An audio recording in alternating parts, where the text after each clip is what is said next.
बिस्मिल्लाहिर्रहमानिर्रहीम जी, अस्सलाम वालेकुम। मैं हुमारी अली, आप देख रहे हैं मेरा चैनल। आमना की वजह से मुझे जेल में भी जलील किया जाता है, गंदी गंदी गालियां दी जाती हैं, गंदे गंदे नामों से पुकारा जाता है, बहुत ही गंदा सलूक मेरे साथ किया जाता है। मेरे तलाक का ऐलान अखबार में कर दो ताकि सारी दुनिया को पता चल जाए कि मेरा इस औरत से कोई ताल्लुक नहीं है, मैं इसको छोड़ चुका हूँ। लोग मुझे कहते हैं कि तुम कितने गंदे मर्द हो कि तुमने एक गंदी औरत को अपने घर में रखा हुआ है, तुम्हारी बीवी है, क्या तुम दोनों मिलकर जो है ये गंदा कारोबार करते हो कि अपनी बीवी से तुम गंदा धंधा करवा रहे हो। फरहान का बाप जी उसका बहुत ही ज़्यादा उसके दुख दर्द में शरीक है इस वक्त और चाहता है कि मेरा बेटा जो है वो घर वापस आ जाए। जेल में जी मुलाकात हुई है और उस मुलाकात में फरहान ने हुक्म दिया है कि मेरी बीवी से मेरी तलाक का ऐलान अखबार में छपवा देना। बच्चों के चक्कर में जलील हो रहा हूँ। आमना ने हमें बहुत धोखा दिया, एक बार नहीं बार बार धोखा दिया है, मैं बहुत परेशान हूँ।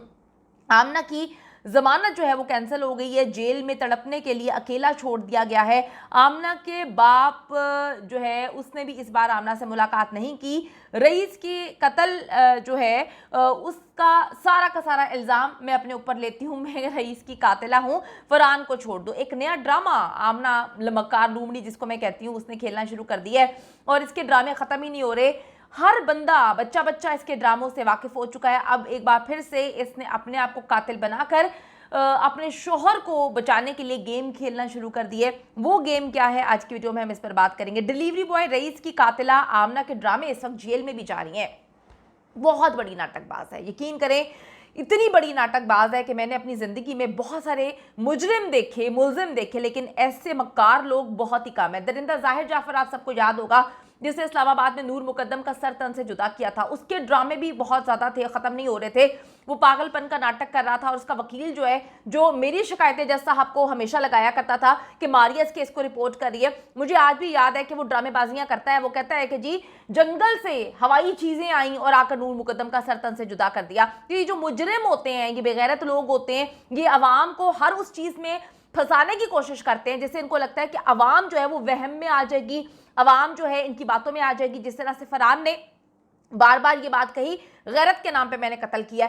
एक सवाल है, देखिए जी, मैं वायलेंस के खिलाफ हूँ, बिल्कुल पसंद नहीं करती हूँ, ना होना चाहिए। जब कवानीन है तो डेफिनेटली हमें उसको फॉलो करना चाहिए। चाहे वो आमना को भी कत्ल करता, वो भी, उसके भी मैं बिल्कुल खिलाफ हूँ। आपको कोई राइट नहीं है, अगर आपको कोई चीज़ गलत लगती है तो आप अदालत का दरवाज़ा खटखटाएं। तो ये कौन सी गैरत थी कि इसने उस डिलीवरी बॉय को कत्ल कर दिया जिसका देखें, मेरी बात सुने, किसी मर्द की ना कभी हिम्मत नहीं हो सकती। औरतें देखती हैं ये चैनल और आदमी भी देखते हैं, रिलेट करें औरतें कि क्या देखें, दफ्तरों में मामला अलग है, मैंने भी दफ्तर में काम किया, बड़े मसले मसाइल होते हैं। आपका बॉस जो होता है वो आपको फांसने के लिए अक्सर जो है वो ऐसी कोशिशें करता है, आपके लिए ज़मीन तंग कर दी, आपको तंग करना शुरू कर दिया, आपको ऑफेयर कर दिया, बहुत प्रॉब्लम्स होती हैं। लेकिन आप उसको फेस करें, एक टाइम आता है कि वो परेशान हो जाते हैं, डर जाते हैं, पीछे हट जाते हैं। आपको मजबूत रहना चाहिए। दूसरी बात है, क्या कोई मर्द किसी औरत को जबरदस्ती बहका सकता है, जबरदस्ती उसके साथ जो है वो सारी दुनिया के सामने चक्कर चला सकता है? भाई चक्कर दोनों तरफ से चलता है, दोनों की रजामंदी होती है। तो ये केस दोनों की रजामंदी के चक्कर का है। फिर ये गैरत के नाम पर अपनी बीवी को तो उफ भी नहीं कहता।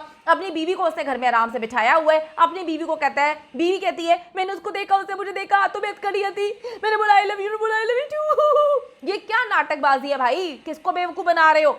अब पाकिस्तान की आवाम बेवकूफ़ नहीं बनती, एक बात। अच्छा जी, अब आमना जो है ना, वो जो गेम्स खेल रही है वो ये है, उसे मालूम हो चुका है कि अब जेल से बाहर निकलना आसान नहीं है। औरत होने का फ़ायदा, औरत कार्ड इस्तेमाल करने की बड़ी कोशिश की, औरत होने का फ़ायदा उठाकर उसे ज़मानत मिलने के चांसेस अब जो हैं वो बन रहे हैं। लेकिन इस वक्त तक कोई मामला ठीक नहीं है। पुलिस अब शवाहिद इकट्ठे कर रही है, पुलिस पे थोड़ा सा डंडा है, प्रेशर है। तो कुछ ऐसे शवाहिद हाथ लगे हैं जहाँ से आमना को बराह रास्त जो है वो कत्ल में शामिल होने के सबूत पुलिस जो है वो हो सकता है कि इकट्ठे कर ले, अगर पुलिस पैसे ना खाए। वरना पंजाब की पुलिस माशाल्लाह कहने की ज़रूरत नहीं है, क्या क्या करती है, क्या क्या गुल है इनके क्रेडिट पे, वो आप सब अच्छे से जानते हैं कि अगर पुलिस अपना काम सही से कर ले तो यकीन करें कि इन कातलों की इतनी हिम्मत ना हो कि जो बैठ के जो है ना इंटरव्यूज दे रहे थे और अपने आप को मासूम साबित करने की कोशिश करते हैं। हमारी पुलिस ही जो है ना वो बिक जाती है, चंद रुपयों में, चंद सिगरेटों में, चंद पानों में बिक जाते हैं। तो सोचिए कि अगर कोई ज़्यादा माल पानी लगा रहा होगा तो क्या हाल होगा। बड़ा अफसोस होता है मुझे, लेकिन क्या करें, सच एक्सेप्ट करना चाहिए। जैसे आमना ने जी आखिरी कॉल करके डिलीवरी बॉय रईस को बुलाया और खुद रिसीव करने उसको दरवाजे पे गई, इसके शवाहिद सबूत वगैरह मौजूद हैं। जो आप देखिए कि पहले पुलिस ने तफ्तीश की थी, उसने पुलिस से बहुत सारी चीज़ें बताई थी। फैसल टाउन पुलिस ने बहुत अच्छा काम किया था, लेकिन मांगा मंडी पुलिस ने जो है जो काम किया आप सबने देखा। रोज कपड़े चेंज हो रहे हैं, रोज इंटरव्यूज करवाए जा रहे हैं, रोज उनको मासूम बनाने की कोशिश की जा रही है।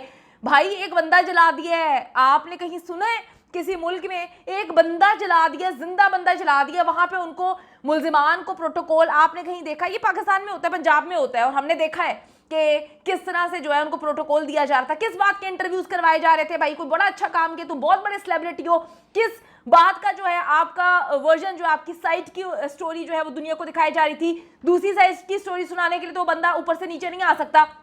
दूसरी साइड की स्टोरी किसने सुनानी थी? रईस तो मर चुका था, उसको तो कत्ल कर दिया था। इस कदर गलत किया मांगा मंडी पुलिस ने जिसकी कोई हद नहीं है। इनको इंटरव्यूज करवाए हैं, इनकी झूठे वर्जन दुनिया को बताने की कोशिश की है, इनकी बकवास दुनिया को समझाने की कोशिश की है, और अगली साइड की स्टोरी कौन सुनाएगा? कोई नहीं सुना पाता, क्योंकि रईस को तो भाई आपने जिंदा जला दिया था, ये सोच के कि उसका तो नामो निशान दुनिया से मिट जाएगा। लेकिन क्या करें, अल्लाह एक जो है वो प्लानिंग के साथ बैठा है। अल्लाह हैज़ द बेस्ट प्लान्स। तो जो शो हुए हैं, दुनिया को दिखाए गए हैं, उससे पता चलता है कि भाई तुम लोग कितने दरिंदा सख्त लोग हो। दूसरी तरफ जी फरहान साहब की तो ऐसे बस हो चुकी है, वो तो पागल हो गया है। गैरत के नाम पर जो कत्ल करने के बाद गर्दाने नाप रहा था, मैंने अपनी बीवी को बचाने के लिए मेरी बेटी की इज्जत और मेरी बीवी की इज्जत। तुम्हारी बीवी जो है वो तो टके टके में अपनी इज्जत बेचती फिर रही है, उसकी इज्जत तुमने क्या बचानी है? तुम तो खुद बेगैरत किस्म के मर्द हो कि जिसको ये नहीं पता था कि उसकी नाक के नीचे उसकी बीवी क्या गुल खिला रही है। अब जी वो थक चुका है और उसको अच्छे से पता चल चुका है कि एग्जैक्टली मामला क्या है। अंदर कैदी उसको इतना टॉन्ट कर रहे हैं, उसको बेगैरत कह रहे हैं, उसको गंदी गंदी गालियां दे रहे हैं, उसको कहते हैं कि जी औरत की कमाई पे पलने वाला आदमी।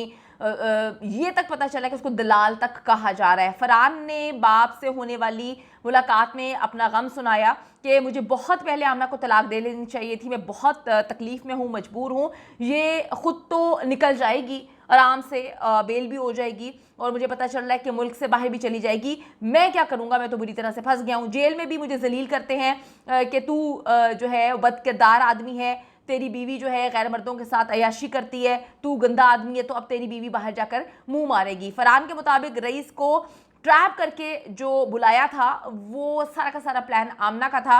अब देखिए इनकी आपस में लड़ाइयाँ हुई हैं और जो मुलाकात में बाप बेटे से बात करके आता है वो अपने फैमिली मेम्बर्स को एतमाद में लेने के लिए बता रहा है, अपने जो उसका जो भी एक सेटअप है, फैमिली जितनी है उनको इन्वॉल्व कर रहा है, उनको स्टोरियाँ सुना रहा है ताकि उनकी साइड का वर्जन जो है वो उनकी साइड पे हो और उनका साथ दें। क्योंकि फैमिली मेम्बर्स जो हैं वो कहते हैं कि जी तुम्हारे बेटे ने गलत किया, अगर तुम्हारी बहू इतनी गंदी थी, तुम्हें भी पता था, तो तुम्हें इनको तलाक दे देनी चाहिए थी। अब जो बातें वो जेल में करता है वो आकर बताता है और इनके कुछ रिश्तेदारों से मेरी बात हुई है, मेरी टीम की बात हुई है, हमारे वो कॉन्टेक्ट में है और उन्होंने बताया है कि जी बहुत परेशान है। सारी प्लानिंग वो कहता है कि जी आमना ने की थी, लेकिन मेरे पास इसका कोई सबूत नहीं है कि मैं साबित कर सकूं। आमना ने कहा था कि इसको जला देंगे, किसी को पता नहीं चलेगा। वो कहते हैं कि जी मैंने कभी उसको कॉल की ही नहीं थी, मेरी आवाज़ सुनकर कभी उसने आना था। रईस के हवाले से बात हो रही है। डेफिनेटली भाई आमना ने ही उसको कॉल की थी, बुलाया था, उसके बाद 5 दिन लगे उसको ट्रैप करने में, नीचे जाके उसने रिसीव किया। रईस को जलाने का प्लान भी वो कहता है कि आमना का ही था, ताकि लाश जो है वो जली हुई मिलेगी, कोई केस नहीं होगा। रईस की वीडियोस बना लेंगे और उसके घर वालों को ब्लैकमेल करेंगे। सारा प्लान जो है वो कहता है आमना का था। बच्चियों का रेप करना और ये सारी चीज़ें जो हैं हमारे पास इसके सबूत नहीं है। कहानियाँ सुना रहे हैं। वो कहते हैं जी अब जमानत के लिए अप्लाई कर दिया आमना ने। इस मुलाकात पर आमना का बाप उसे मिलने नहीं गया। आमना को लगता था कि जी वो मीडिया पर सेलिब्रिटी बन चुकी है और उसे अपनी बाकी ज़िंदगी जो है वो जेल में नहीं गुजारनी पड़ेगी। लेकिन अभी मामला थोड़े से अजीब है।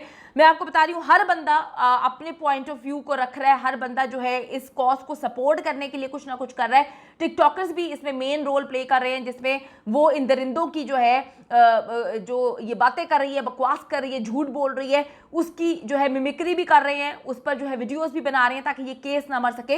ये देखें जी कुछ लोगों ने टिकटॉक बनाया इस पर और ये दरिंदा सिर्फ औरत क्या बकवास कर रही थी।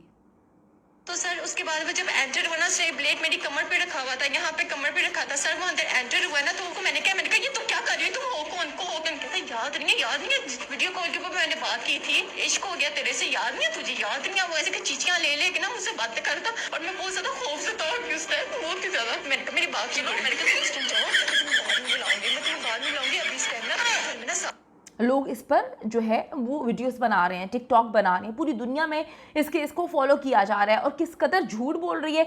मुझे जो है वो कहता है कि आपसे इश्क हो गया। तेरी शक्ल देखिए बहन, 3 बच्चों की तू माँ है, तू अपने आप को मिस वर्ल्ड मिस यूनिवर्स बनती है कि जी तेरे अलावा कभी किसी ने कोई खूबसूरत औरत नहीं देखी। हाँ, रईस ट्रैप हुआ, गलत ट्रैप हुआ, दोनों का फेयर चल रहा था, लेकिन ये इस वक्त एक प्रोपेगेंडा कर रहे हैं, झूठ बोल रहे हैं। वजीर आला साहब से अपील करती हूँ, चीफ जस्टिस ऑफ पाकिस्तान से अपील करती हूँ, आर्मी चीफ से भी अपील करती हूँ कि सर अगर इन दरिंदों को कैफरे किरदार तक नहीं पहुंचाया गया तो ये दरिंदे निकल के कभी भी किसी को जला देंगे और फिर कोई पूछने वाला नहीं होगा। इन दरिंदों को किसी सूरत बेल नहीं मिलनी चाहिए। आज खुद नोटिस लीजिए और इनको कैफरे किरदार तक पहुंचाइए।